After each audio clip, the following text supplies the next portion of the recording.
My reasons for choosing osteopathic medicine had a lot to do with my past education. Prior to applying to medical school, I had finished up a Master's of Science in Public Health.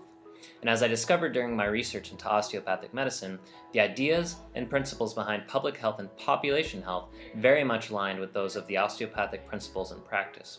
For example, in population health approach, we recognize that there are many factors that go into the health and wellness of a population, such as the social, economic, and environmental factors.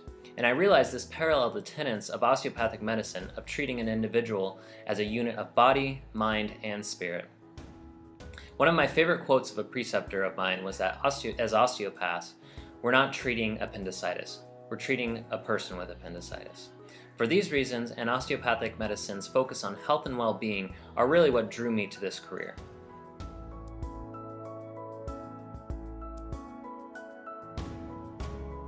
As with many pre-meds, when applying to medical school, I casted a wide net. It was only when interviewing at Comp Northwest that I knew this was the program for me. What drew me to this program was the constant feeling and the reiteration from students and faculty of this sense of family and community. Being a small program in a small town allowed the opportunity for the students, the faculty, and community to work closely together. This program provided many opportunities to volunteer and work in this small Oregon town.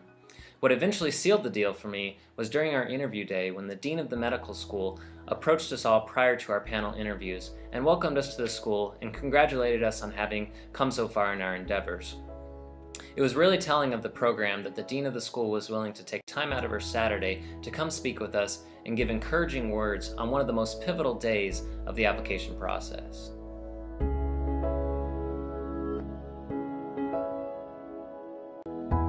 So in 10 years, I'd like to see myself continuing to work with the medically underserved populations in rural communities here in the US and abroad. I'm excited to put my osteopathic teachings into practice, to not only treat individuals, but communities and populations. And I hope to honor the osteopathic physicians who came before me by continuing the principles laid out by A.T. Still and remembering that each patient is a unique individual. I also recognize the importance and power of touch, and that it is an expression of compassion, attention, and care, and I promise to put this into practice with each of my future patients. And finally, I will continue to be a role model to patients and those around me by continuing to pursue health and wellness in my own life. Thank you for considering me.